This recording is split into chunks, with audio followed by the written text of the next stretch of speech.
હવે આપણી જનરેશનના લોકોની ફૂડ હેબિટ્સ, કન્ટિન્યુઅસ સ્ટ્રેસ અને લાઇફસ્ટાઈલ એ બધાને કારણે મોંમાં કેવિટીઝ, મોંમાં પેઢાના રોગો જેવા કે પાયોરિયા, મોંમાંથી બેડ ફોલ સ્મેલિંગ આવી, બેડ ઓડર આવવો, એવા ઘણા બધા રોગો થાય છે. તે સાથે બીજું મોઢામાં સેન્સિટિવિટી બી ઘણી થઈ જતી હોય છે.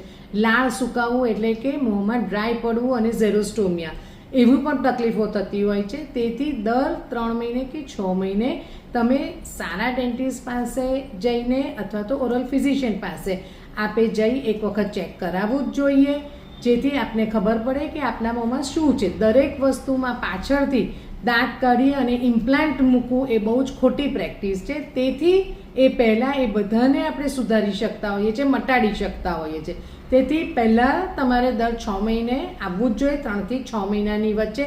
તે પછી આપના મોંમાં એક વખત બધું સેટ થઈ જાય તો તમે 12 મહિને પણ આવી શકો. તો એવરી 12 મંથ પર એક વખત ચેકિંગ જોઈએ. Hello friends, I am doctor Anar Patel. I am a dentist. હું આપને કહેવા માગું છું કે દાંતના ડૉક્ટરની સાથે સાથે મને 32 વર્ષથી અનુભવ છે. મારું માસ્ટર્સ ડિગ્રી મેં 93માં કમ્પ્લીટ કરી હતી. હું ઓરલ ફિઝિશિયન તરીકે વધારે વર્ક કરું છું, કારણ કે 32 વર્ષના અનુભવમાં મેં જોયું છે કે ડેન્ટિસ્ટ એટલે નોર્મલી ખાલી દાંત ઉપર જ એ લોકો ઇમ્પોર્ટન્સ લેતા હોય છે અને દાંતના દુખાવા કે જે બી ઇમ્પ્લાન્ટ સાથે બધું જ. પણ હું એમ માનું છું કે દાંતના ડૉક્ટર એટલે સાથે ઓરલ ફિઝિશિયનની ઇમ્પોર્ટન્સ વધારે છે. તો આપે સૌ જણે દાંતની સાથે ટ્રીટમેન્ટ માટે તમારા મોંમાં એક વખત જોઈએ તો આપણા શરીરમાં થતા ઘણા બધા રોગો મોંમાં રિફ્લેક્ટ થતા હોય છે. Oral cavity is the mirror to reflect the whole body's health. ઘણી વખત ઘણા કેન્સરો પણ થતા હોય છે અને એમાંના ખાસ તો મોંના કેન્સરો, જે આપણને થોડા વખત પહેલાં જ એટલે કે લગભગ વર્ષ, 2 વર્ષ, 5 વર્ષ પહેલાં પણ લોકોને એના કન્ડિશનો મોંમાં ચેન્જ થતા દેખાય છે, સિમ્ટમ્સ દેખાતા હોય છે.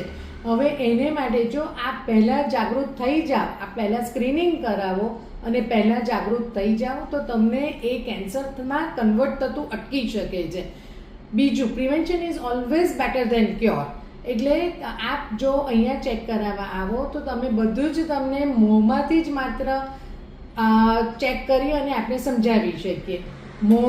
મોંની સાથે મોંમાં દાંતની સાથે હોઠ, પેઢા એટલે કે ગમ્સ, તમારા લિપ્સ, તમારા બકલ મ્યુકોઝા, તમારું ટંગ, જીભ, તમારું ફ્લોર ઓફ ધ માઉથ એટલે કે જીભની નીચેનો ભાગ, તાળવામાં સોફ્ટ પેલેટ અને હાર્ડ પેલેટ, એની પાછળ આવતા ટોન્સિલ્સ અને ગળાનો ભાગ, એ બધું જ આપણે ચેક કરી અને ત્યાં થતા કોઈ બી ચેન્જીસ અમે તમને હેલ્પ કરીએ કે જેથી તમને એમાં કાંઈ બી ચેન્જીસ થતા હોય તો એ આપણે અટકાવી શકીએ. ઘણી વખત જરૂરી નથી કે ટોબેકો કે ડ્રિંક્સ એટલે કે આલ્કોહોલ અને ટોબેકો ચ્યુઇંગ ઓર સ્મોકિંગને કારણે જ આ બધું થતું હોય છે. ઘણા એવા લોકો છે કે જેમને જિંદગીમાં ક્યારેય સોપારી કે તમાકુ ખાધું જ નથી, તે છતાં પણ એને થાય છે. બીજું કે એ માત્ર જીન્સ કે ડીએનએથી જ થાય છે એવું નથી હોતું. ઘણા ફેમિલિયલ એટલે ચેન્જીસને લીધે પણ એ બધું થતું હોય છે. ઘણી નાની નાની વસ્તુઓ જેવા કે શાર્પ દાંત હોવા, જેવા કે મોંમાં નાના અલ્સર હોવા, એ બધાથી બી થતું હોય છે. ઘણી વખત આપને કન્ટિન્યુઅસ સ્ટ્રેસ રહેતો હોય, આપને ઘણી વખત ઘણા પાણી બદલાતા હોય, એટલે જેવા કે માર્કેટિંગવાળા લોકો, સેલ્સ પર્સન કે જે એક જગ્યાએથી બીજી જગ્યાએ બહુ ફરતા હોય, એના ખાવા પીવાના ચેન્જીસને લીધે ઘણા લોકોમાં યુવી રેડિયેશન એટલે કે સનલાઇટને કારણે પણ લિપ્સના કેન્સર થતા હોય છે. તો આ બધું જ અમે પહેલેથી તપાસ કરીએ છીએ. પ્રી સ્ક્રીનિંગ કરું છું, પ્રી કેન્સરસ સ્ક્રીનિંગ, અને પ્લસ મોંમાં બી બીજા ઘણા અલ્સરો કે ઘણા નાના મોટા રોગો હોય તો એ અમે મટાડવાનું કામ કરીએ છીએ, જેવું કે મોં સુકાઈ જવું, એટલે એવા ઘણા વસ્તુઓની અમે ટ્રીટમેન્ટ કરીએ છીએ અને સ્ક્રીનિંગ કરીએ છીએ અને એનાથી તમે ઘણી મોટી તકલીફોમાંથી બચી શકો છો. તો ફરીથી મળીએ. હું doctor Anar Patel, MDS and oral physician. હું બધી જ જનરલ પ્રેક્ટિસ પણ કરું છું, પણ સાથે હું વધારે પ્રી કેન્સરસ સ્ક્રીનિંગ કરું છું મોંના.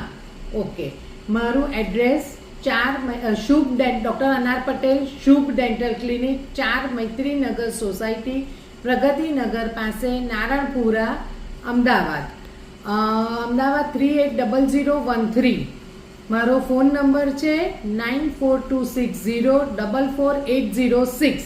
આ મારો મોબાઈલ નંબર છે. હું સોમથી શનિ સવારના 10:30થી બપોરના 1:30 વાગ્યા સુધી અને સાંજે 5 થી 8 અવેલેબલ હોઉં છું.